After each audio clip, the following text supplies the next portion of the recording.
Think about the speed limit that you're kind of experiencing as you're driving a car along. A hurricane has a speed limit. Basically, it's the fastest the hurricane can spin, given how warm and how wet its environment is. And so we know that when climate increases in temperature, when the atmosphere gets wetter, these conditions are more conducive. They're more sort of allowing hurricanes to have a higher speed limit. And that means that these hurricanes can spin faster in a warmer and wetter world. And indeed, with climate change, we do have a warmer and wetter world. Welcome to a special and important chat with us here at Climate Central. Today, we're going to dive into a new, freshly peer reviewed attribution science that can quantify how human caused climate change influences hurricane intensity. My name is Shel Winkley. I'm a meteorologist here at Climate Central, but joining me in the other boxes who we're talking to today. This is Dr. Daniel Gilford, who I like to call the hurricane guy around here. Daniel, how are you, my friend? How's things going today? Hey, I'm doing really well. There's another hurricane that's forming potentially out in the Caribbean right now, and I live in Florida. So one of the things I'm pretty concerned about is what's going to happen with this hurricane. But as we've been digging into the research that we're going to be talking a little bit about today, one of the things that's been really exciting is actually being on the ground here while these storms are rolling through. And so I'm actually feeling pretty excited to talk about it because hurricanes are kind of my jam, like you said. Yeah, what's interesting is that hurricane season goes until November 30th, and we're really Yeah. stretching that means this year, right? And it kind of feeds into the forecast that was supposed to be an active season. So before we get into all of this, let's talk about you. Let's talk about your background, why you're into hurricanes, and specifically why you think it's important to bring climate science into hurricane science as well. Yeah, so I grew up in Central Florida near Clearwater Beach. And it was very important in my life growing up to just like be outside. I always loved nature. I loved weather. And then in 2004, I was about 15 years old. And Hurricanes Gene, Charlie, and Francis all came through Central Florida, all in a few weeks span. It was really impressive, and I was completely taken by the power and intensity of the storms. And when Hurricane Gene came through, there was a tree that collapsed on my house, and I actually watched it collapse in real time. It was very exciting and interesting. My mom was yelling, "Hey, duck back behind that desk, or under the table." But I was having none of it. I was just going to stand there and watch that tree fall because I was just so taken with it. It really captured my imagination. And then I knew I really wanted to study them. I wanted to understand them. Always loved science and natural science, interested in math as well. So I started working on meteorology at Florida State University in 2000, I want to say 2009, and then got my degree from there in 2012 in meteorology. Went on to study hurricanes during my PhD, and the rest is history. Well, I think we should all say that we're glad that the tree was okay and that you made it here to one talk with us today and to give us the science. Okay, That's so correct. for those that are watching, they may or may not be familiar with Climate Central's Climate Shift Index and then our Climate Shift Index Ocean, which are temperature attribution tools so that we can understand how climate change is boosting daily temperatures on land, and then specifically for the ocean with sea surface temperatures.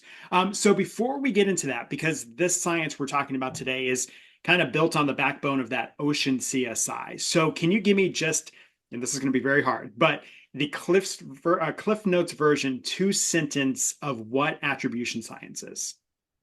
It is really hot outside.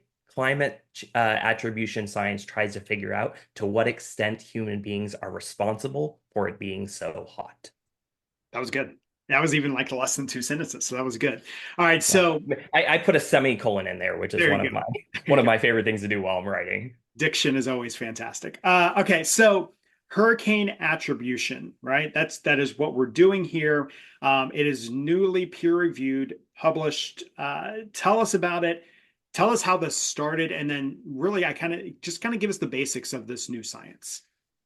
So it actually started that day in 2004 four that I was talking about. I was always interested in studying to what extent are these storms influencing the communities that I care about, like my home in Clearwater. And as I was studying during my PhD, I came across this idea of potential intensity. Now, this is a big idea, but I kind of want to just narrow it down to think about the speed limit that you're kind of experiencing as you're driving a car along. A hurricane has a speed limit. Basically, it's the fastest the hurricane can spin, given how warm and how wet its environment is.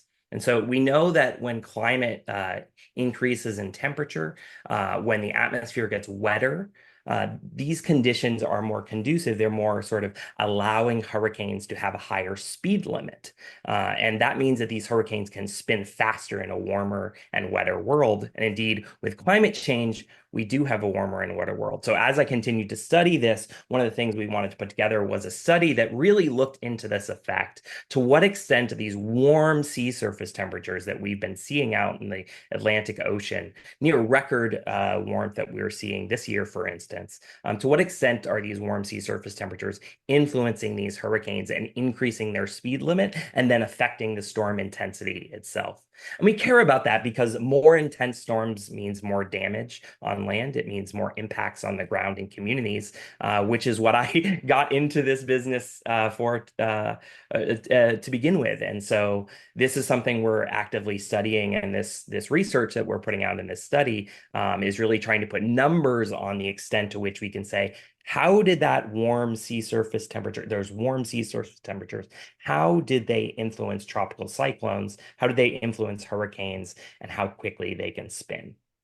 Okay, so this going into this hurricane season, we knew that the ocean temperatures in the Atlantic basin were just off the charts, record levels, and that was before we even walked in. I think what the beginning of the season was something like in June, the water temperatures were similar to September, right? August, September. So That's right. That's right. Like and three we months ahead of schedule, basically. exactly. So all the forecasts that were coming out from NOAA, from Colorado State, from all, everybody that was forecasting the season was saying, hey, this is going to be a big season. It could rival some of the biggest seasons we've had, like 2020. And we had a flare up. We had Beryl, which we'll talk about here in just a second. But then there was a lot of a big lull, and everyone said, what happened with the forecast? And we had the Saharan dust and everything. But then as these hurricanes started rolling, I think we started really seeing everything pick up. And I think we really saw the impacts of these exceptionally hot ocean temperatures, with the biggest impacts, at least for the United States, being Milton and Helene. So, real world, what can this hurricane attribution science tell us about the hurricanes that we experienced in 2024? It tells us that they're more intense than they've ever been before, and the reason is climate change. We know that human beings, as we increase the amount of greenhouse gases in the atmosphere, the temperatures around the world are going up. These temperatures that we're seeing are near record breaking, as you mentioned, in the Atlantic and especially in the Caribbean and Gulf of Mexico regions, where a lot of these storms that we're seeing this year have gotten started and have grown. In these regions, especially, temperatures are off the charts, as you mentioned. We know that human beings are responsible for those temperatures being off the charts. We've increased the temperatures in those regions by something like 3 degrees Fahrenheit. If you can imagine if I bumped your personal temperature up by 3 degrees Fahrenheit right now, how you'd be feeling, it would be not well. And that's what's happening in this basin, right? The basin is not feeling well. It has too much energy and it needs to get rid of it somehow. And the way that it does that is with hurricanes. And it pushes that extra energy, that extra heat out of the basin in the form of these storms. And we've been seeing them as a result. It's not that this science can tell us, oh, there's definitely going to be a hurricane because it's warm out there. But once we get the conditions for a hurricane, once we have a storm that's set up, there's just so much energy available to these storms that their speed limit can bump up. And that means they can really grow into powerful storms. And we've been seeing in the case of storms here in 2024 that every single storm we study, we see this really strong climate influence. We see that intensities are increasing by sometimes like up to 20, 25 miles per hour, which is a category or more difference. So that means climate change is making these storms more powerful by, in many cases, at least a category, sometimes more. Couple things I want to unpack there. So one, I think that was a great analogy of, 2, 3 degrees above average doesn't seem like that much. But if you think about your body, I'm of the generation that remember the old gum commercials where it's like, it's what, Ah, 97 point whatever inside your mouth, right? yeah, So if, yeah, if you take that, but you add 2, 3 degrees, then you're yeah, into a fever, and that's right. you can't go to work. Your kid can't go to school. When you have a fever like that, you don't feel well. And the oceans are kind of the same way. That's Um, right. and again, when you're talking about these very unusually hot sea surface temperatures that then fuel these hurricanes, right? Attribution science is big on the fact that we can't say that this storm was made because of climate change, because there is a good chance that a hurricane or a tropical storm would have occurred anyway. But what we're That's right. saying is that it's changing the intensity or it's changing the frequency of this. So yeah, I think even 25 mile per hour, I experienced a 25 mile per hour gust outside. It's windy, but it's not bad. But when you put it that way, that's bumping it up a whole nother category. And those have those real world impacts like storm surge and the wind damage that we see along the coast as well. So I think those are some really good points there. Um, so with that being said, I think maybe can you tell me what is the most shocking result when you went and looked back at the 2024 season, or maybe not even that, but because I think we understood that this correlation was there, but maybe is there one hurricane that stood out the most to you when you were going back and looking at the season? Yeah, so I just finished the analysis for Rafael about 72 hours ago. So Hurricane Rafael peaked before landfall on Cuba. Landfall in Cuba, I think, was on the 6th and 7th of November. It peaked in its intensity at a category 3 right before landfall on the 6th. And so I was able to get the analysis done by around the evening of the 10th or the day of the 11th. And what I found was really surprising, which is that Hurricane Rafael was one of the most sort of largest changes that was due to climate change, something like 28 miles per hour. This is the highest that we see in our entire data set. I think tied with Hurricane Isaac also earlier this year. And the reason this is so surprising is this influence is happening early to mid November. So there's this late season storm that we're getting. Very unusual to have a category 3 storm. And the reason we're getting a category 3 storm is because of human caused climate change. Without these warm sea surface temperatures in the Caribbean, we simply would have had a category 1 storm at most.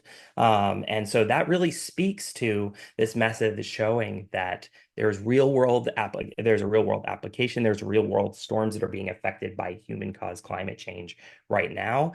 And it went from a category 3 to a category 1 without climate change.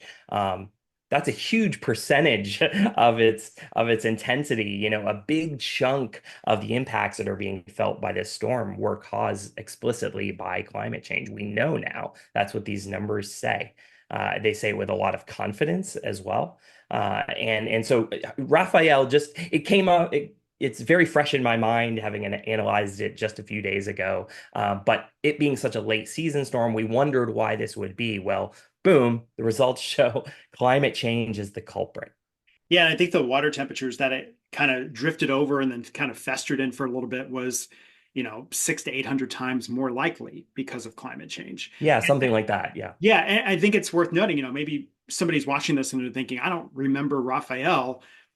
Luckily, we're at the point of the season where there was a cold front that came through and kept it trapped in the Gulf of Mexico and kept it away from the United States mainland, but it did impact Caribbean islands and Cuba, right?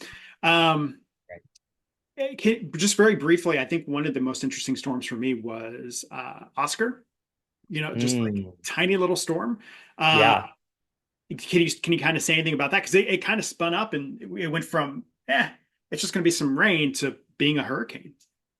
Yeah, we're just living in this world where there's so much energy out there in the Caribbean, especially, but for even across the sort of the Western North Atlantic, there's so much heat out there that it only takes a little bit of a spark on one of these storms to really get going. And so when I see a storm like Oscar, I think it's a tale of this extra heat sitting around that we just wouldn't have without climate change, as you mentioned earlier. Some of these temperatures that we're experiencing are 600 to 800 times more likely. but because of human caused climate change. What that means is it's virtually impossible without human caused climate change. Those numbers sound outlandish because they're absolutely outlandish. What they're saying is human caused climate change is making things warm.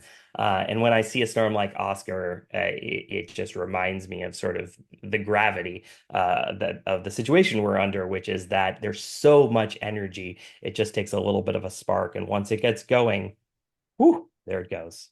That foot on the accelerator, like you were talking about earlier. That's exactly right. Okay, lightning round. Two questions, and then we're gonna call this a conversation. What can Okay. the science not tell us? It can't tell us how many more storms or how many less storms there'll be in the future because of human caused climate change. We're talking about what the intensity changes are on a given storm once it exists. This method can't tell us is there going to be a storm this week because of human caused climate change? That's not something we can do. Okay, and then what do we? So I'm just at home, and I'm drinking coffee with somebody, hanging out. We're at the coffee shop. We're like, man, this has been a wild hurricane season. It's November, whatever, and there's still more happening out there. So what do I do with this knowledge? I know this. I know now that a warming world has influenced hurricanes and made them at least a category stronger in the case of the 2024 season. What do I do with that? If I ask you what is the most casual form of conversation that you'll have with another human being, especially someone that you've just met or someone that you're sort of casually talking about, you'll either talk about your job probably, or you'll talk about the weather. Um, don't just talk about the weather anymore. Talk about the climate too, because climate is changing the weather and making it worse for you. And when you're thinking, ah, the weather outside is really rough today, or you're thinking, that hurricane is really terrifying. Um, the reason is climate change. Humans are making the atmosphere warmer, wetter, and leading to worse outcome for human communities. We are responsible, but that's not the end of the story. Together, we can work to produce a more equitable future for ourselves, for our children and grandchildren. But we have to have conversations like the one you're imagining. We have to have conversations not just about the weather, but also about the climate and how it's changing. And so I would urge you, if you're in that situation, talk about it. That's probably the most powerful thing any of us can do to address climate change personally, more than doing anything even about your personal missions, more than talking, at some sort of big luncheon like I might. You can just talk with your friends. Just do it. And that can really, open up opportunities to move the needle on this problem.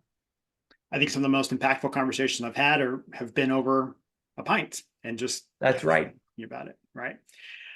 Dr. Daniel Gilford, we appreciate your time today. We also appreciate the science and the insight about how human activities influence these natural disasters. And if you are interested in more details about the look back of the 2024 Atlantic hurricane season and this hurricane attribution science, as well as Climate Central's attribution tools, we have those right now for you. They are online at climatecentral.org.